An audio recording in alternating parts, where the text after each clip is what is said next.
As you know, my community is celebrating 130 years as a village. And so I have a villager who will join me, Mr. Drexel Wallace. I'm going to ask him to come on screen.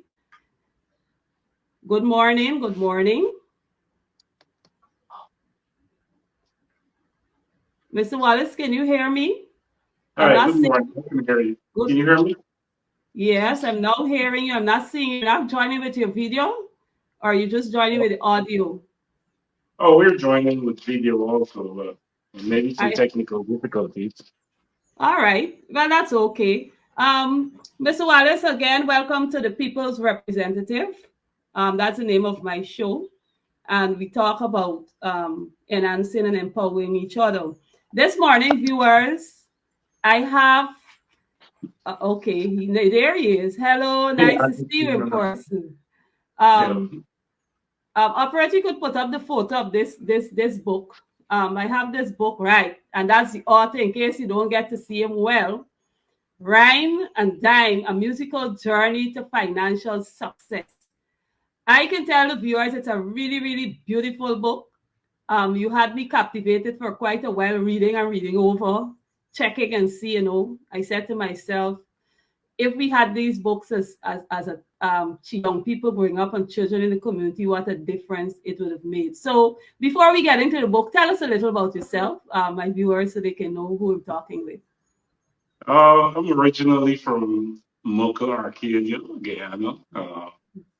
Born and reared, moved to America in 2003 at the age of 25. So I really grew up in Mocha Arcadia. I'm really child as well. Moved to New York, joined the military just about 2-3 months after I came to America. Been in the military since, 21 years and going. Getting ready to retire soon. Wow, that's very, very nice, and congratulations on that. Are you a parent? I am. I have 3 lovely kids. My daughter is actually holding the phone. She's also born in Guyana. She migrated with me and my wife to America in 2003. And I have 2 other kids. My son is actually graduating high school next week on the 29th. And I also have a 10-year-old. He's turning 10, the same day the other kid is graduating on the 29th. So wow, beautiful. Now, the reason I asked is because when I read this book and I read the letter, the back, it caught my attention. So could you tell us what inspired you to write this book?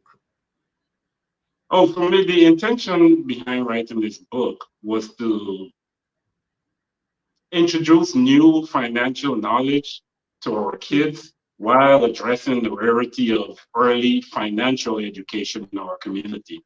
I believe that we need to inspire parents and children to study, learn about finance, and that's the only way we're going to escape this wheel of poverty. That was the entire intention behind creating this book.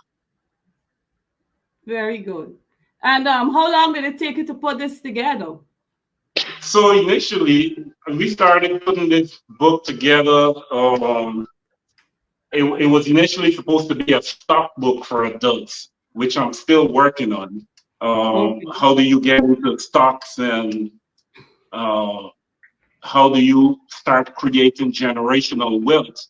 And as I wrote that book, which is still on my desktop, still working on, I started realizing that as a child growing up, we didn't get educated on finance at all.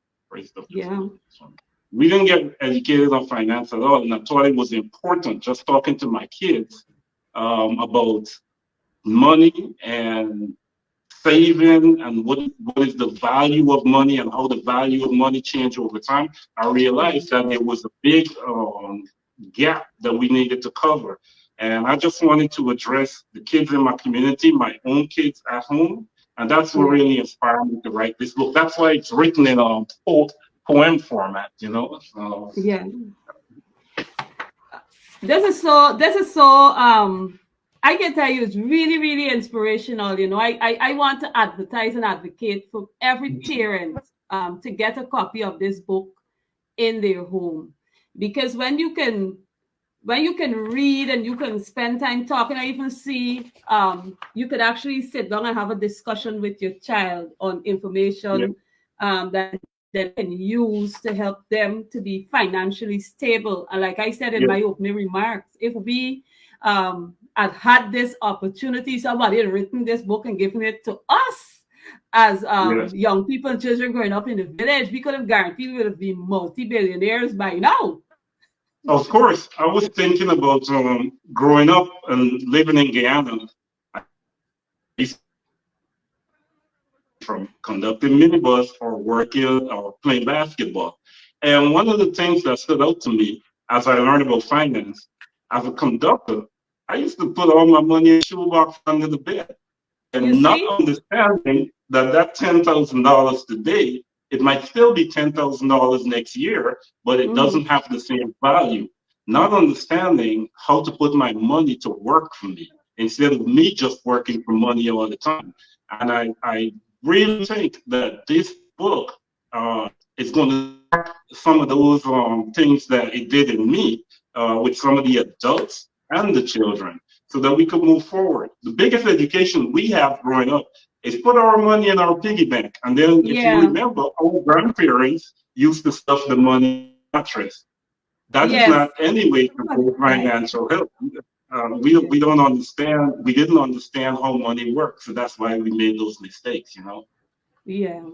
But I must say that as a village, on behalf of the Mocha Arcadia community and the Guyanese populace, as you're Guyanese by birth, we're very proud of your work and your what you've brought forth. You know, I'm going to read a little excerpt before you share with us where we can get this book, Investment Futures. It says, in the land of dreams and possibilities, we will explore the world of investment, if you please.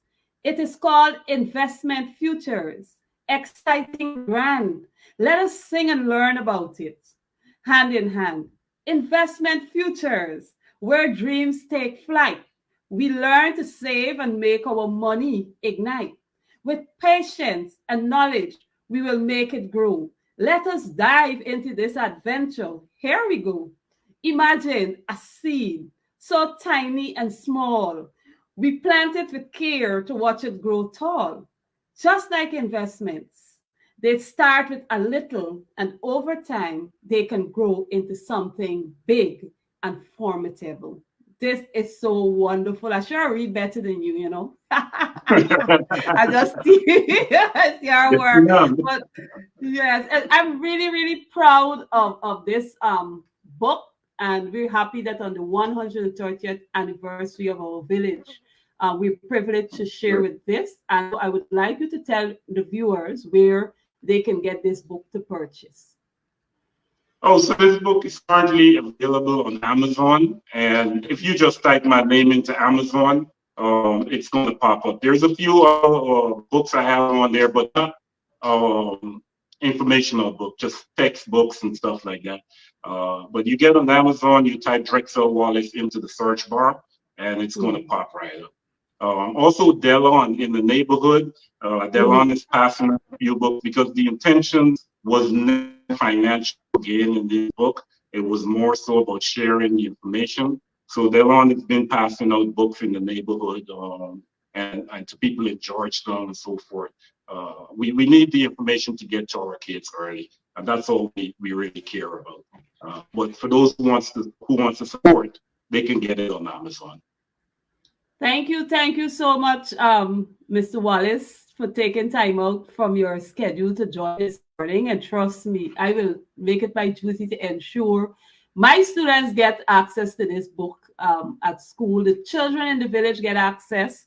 I'm quite sure Della will ensure the library in the village have a copy, even the National Library have a copy of this book. And wherever we go, persons online, those who are viewing, if you know there's a community library in your area, please message me so we can have this book distributed in your community also, so that it can spread far and wide. Thank you so much, Drexel. I don't know if you have any parting remarks you'd like to give before you leave.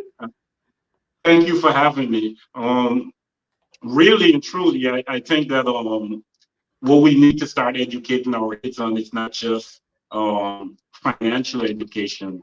What I really want to push in our community is a word that I use all the time at work, magnanimity. Not being a magnanimous person. Every day we wake up, we have to strive to be better than we were before. And it doesn't matter how good something is or how good we've done or we've become, there is always room for growth. And that's the only way we should look at life. How can we be better tomorrow than we were today? So that's what I would like for my community. That's what I would like for the youth. And we just have to support them to get there. Thank you so much. Thank you so much. And your words remind me that we came from similar backgrounds, right? Same backgrounds. All right. Do enjoy. Right Do enjoy the rest of your day. And thanks to your family for allowing you this time with us. All right. Bye-bye. Thank you. Bye.